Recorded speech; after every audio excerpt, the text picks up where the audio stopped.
Um, well, firstly, thank you to everybody for still being over here. You have incredible stamina. We all heard the extraordinary address of Avrum Burg yesterday evening. After his address, he stayed a little bit together with his wife Yael at the conference in Johannesburg, and then caught an airplane to Cape Town, arrived here really late in the evening yesterday evening, spent just about the entire day with us over here today. And Avrum, we would really value your reflections and your message to the Jewish Democratic Initiative of South Africa from your perspective.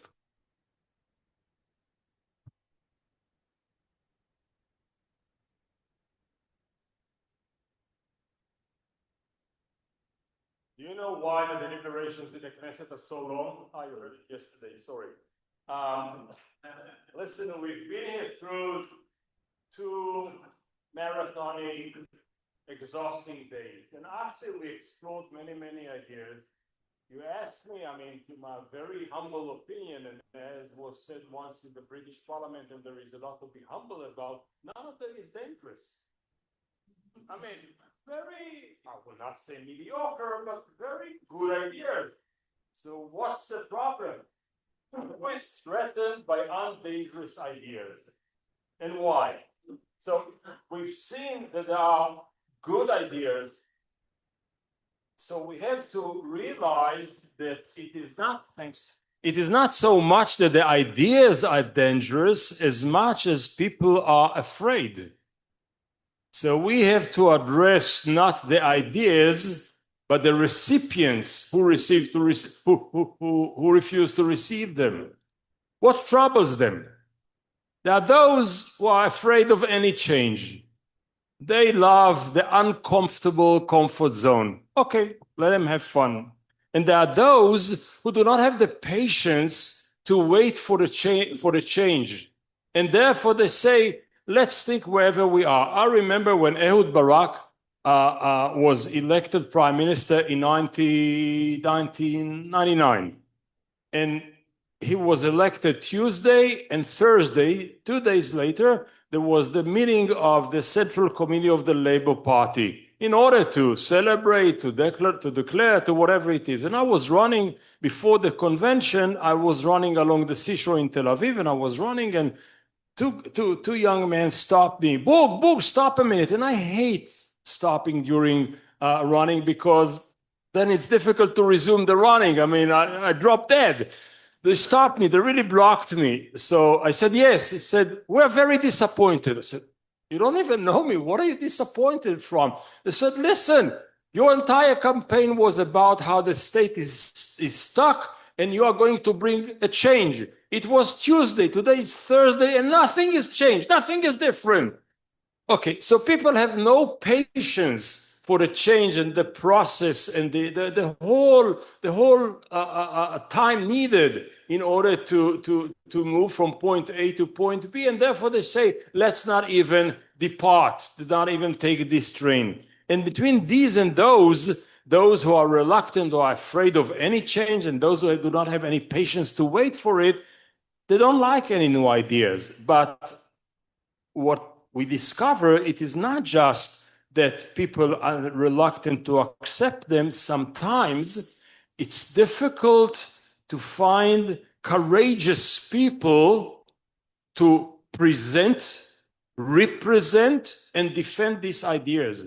When you listen, for example, to Sally this afternoon, the prices she is paying for this kind of positions in her own community, the Arab community, of being such a breakthrough, courageous leader. When you look at the couple, the El-Hanani and his friend from the occupied territories, Summer is the second. We say, wow, these people are really courageous people. Why don't we have people at that caliber at the national leadership to take this kind of breakthrough ideas and to lead it towards a better future?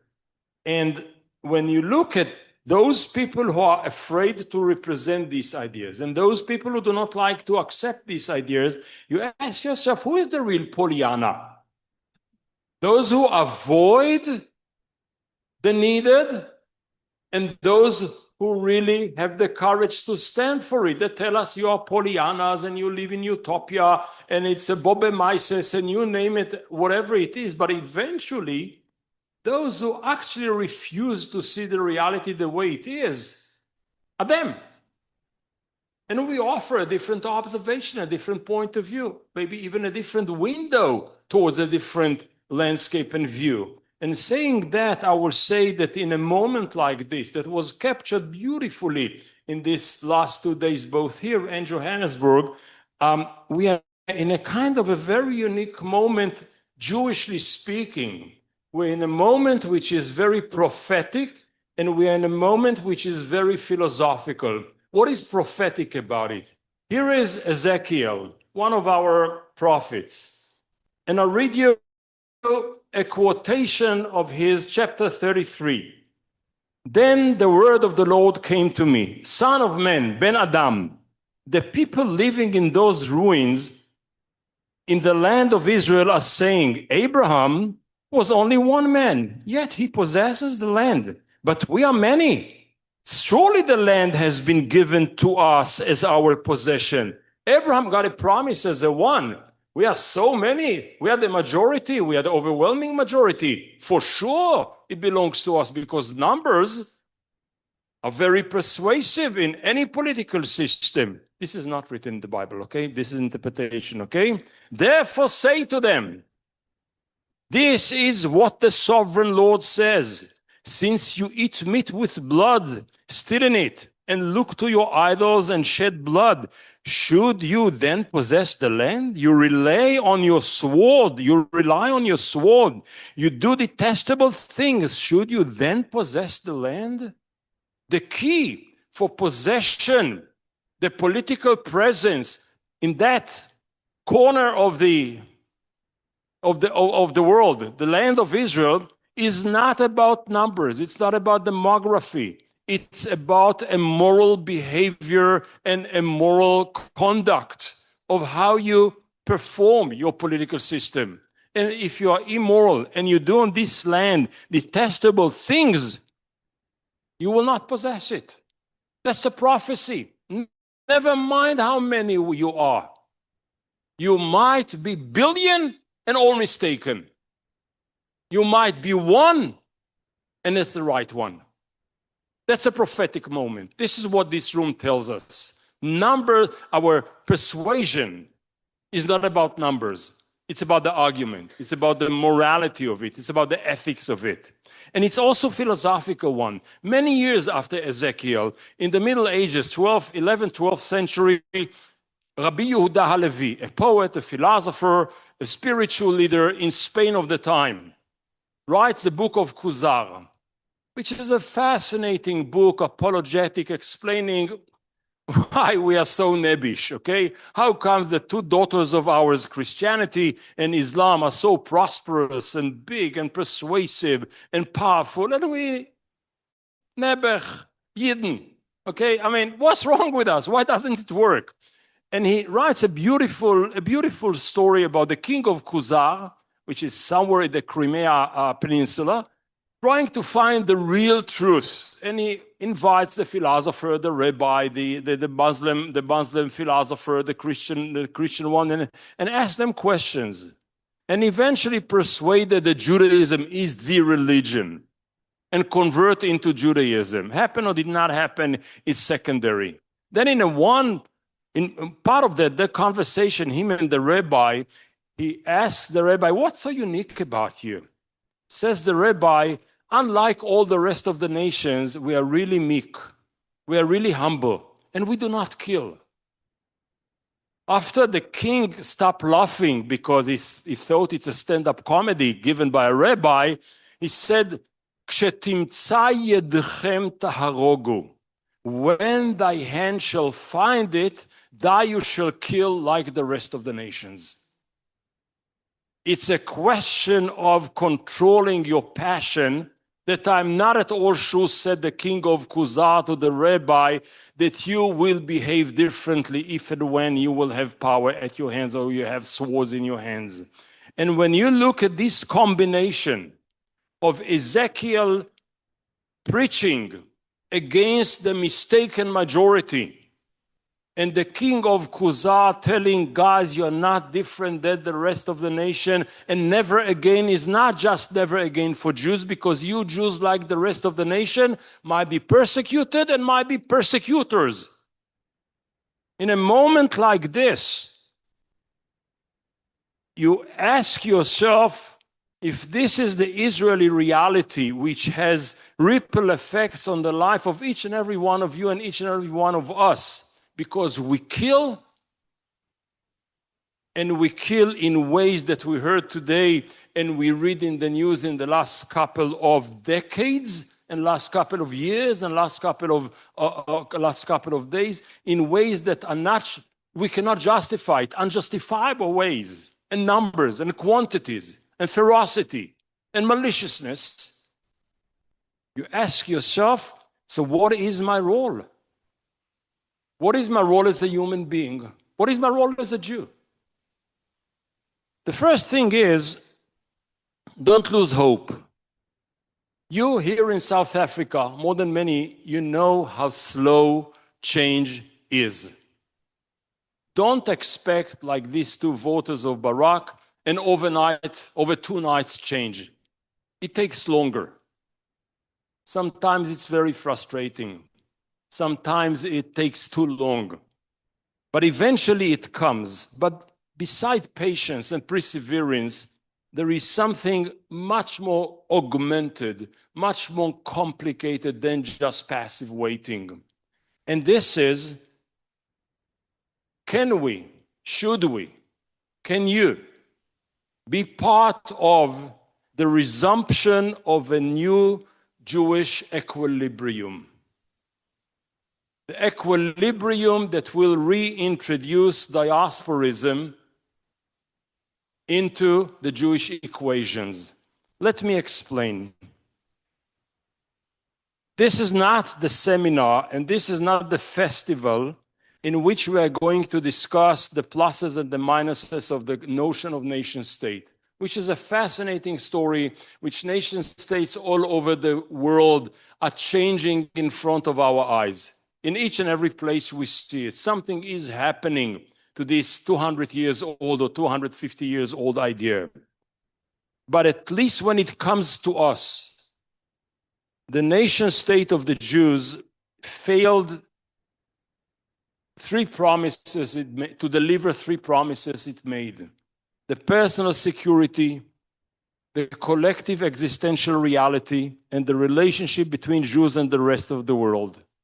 There were ups, there were downs. We are very low now on all the 3 of them. And the nation state didn't deliver the goods. It is not that reality of Jews was so perfect before the establishment of the state of Israel. Oh, it was not. But it was not as dramatic and exaggerated and manipulated as the Zionist historians want us to read history. It was not bad only. It was a lot of things. Some of them bad, some of them good, some of them fantastic, some of them awful.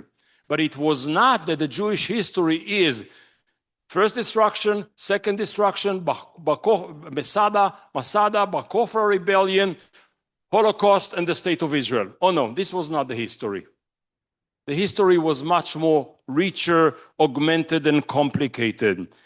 And when we read the way we were molded, all of us, I'm coming from over there, and you were educated in your beautiful King David, Mount Zion, and all of these beautiful Zionist molding systems here in South Africa, okay? You read the Declaration of Independence of Israel. What is the first sentence? Be'eretz Yisrael kama am hayehudi. Wrong.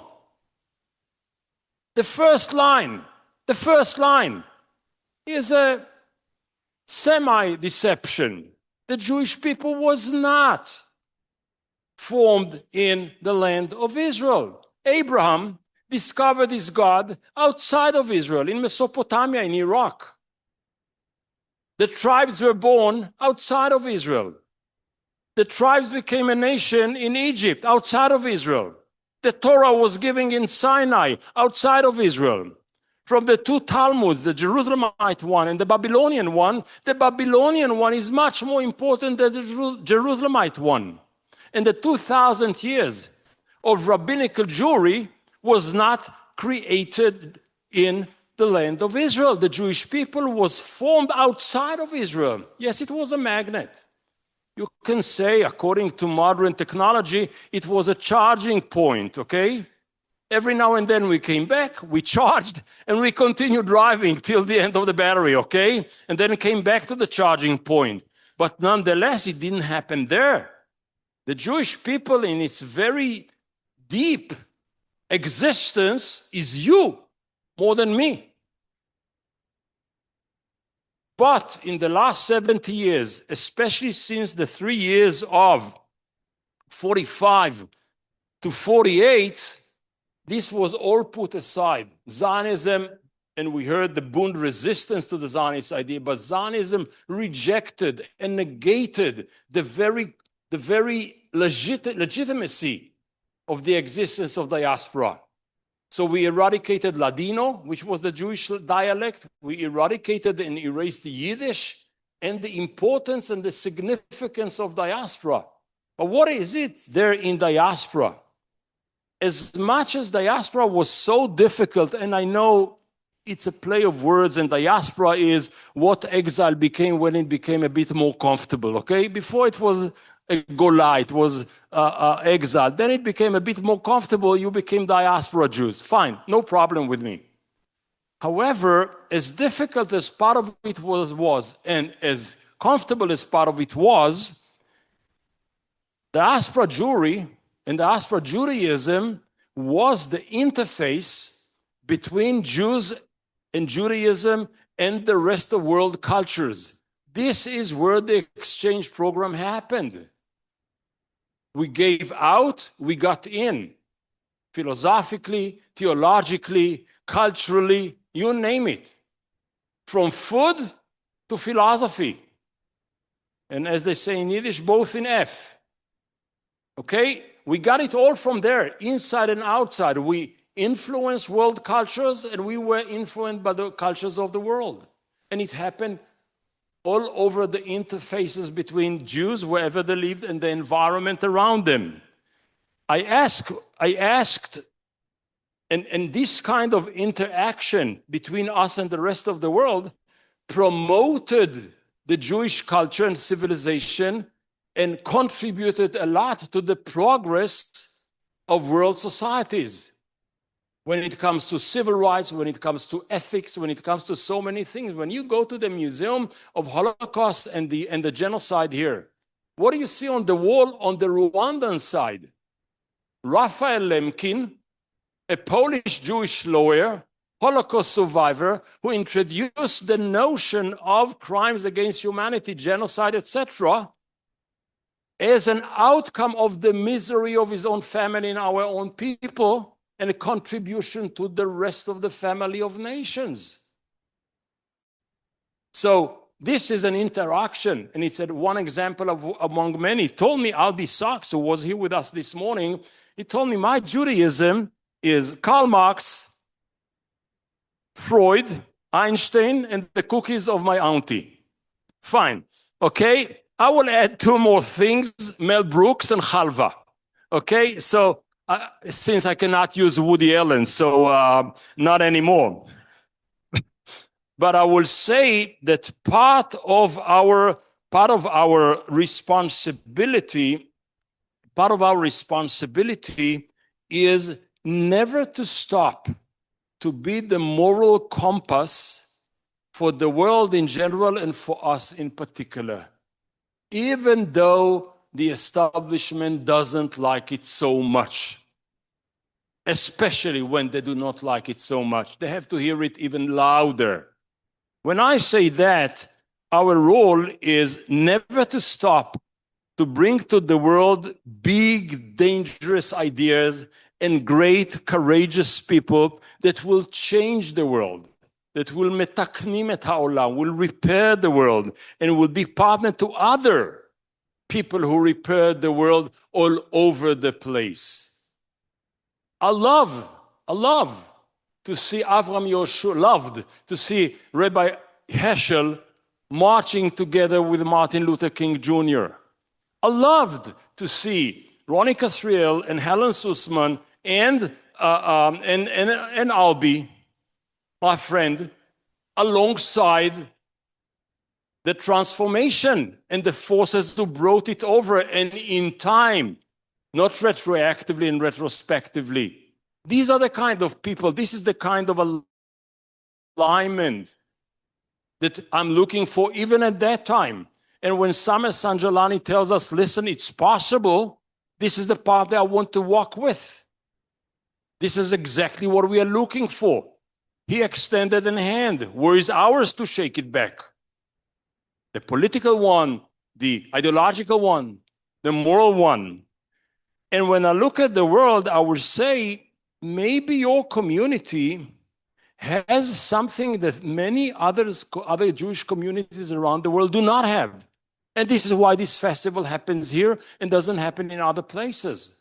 You're one of maybe the two only communities in the Jewish world today who did not suffer, who is not post-Holocaustic communities. It is you and Argentinian Jewry, who were established according to the old foundations before, and in a way continued. I mean, of course, there is a lot of impact, there are many ripples, but the very foundation of each and every family, most of families here, is something that healthy process of evolution rather than a quantum leap revolution like the newly born state of Israel that was born out of the ashes. Your community was not born out of the ashes, especially maybe not the ashes of the Second World War, the ashes of the 19th century, which are different completely. Having said that, I will say even more. You are living as, and I take it you do not see daily the changes, but you're living in what is called here the Rainbow Nation. Is it possible to imagine that we can make the Jewish culture as a rainbow civilization? To take the experience of transformation of what was here that was sick, according to the way I want to see human reality, segregation and discrimination and supremacy and you name it, all the bad things. And slowly and painfully, and I feel the pain in the streets here, but I see the change since last time I've been here. You see the first colors of the rainbow already. Is it possible to think about our fragmented civilization cloning or copying the concept and become a civilization, a rainbow civilization with all voices included, dangerous ideas as well? It's a challenge. It's possible. And if it was Theodor Herzl who said, in Basel, I established the Jewish state, maybe we can say in South Africa, we established a new Jewish civilization.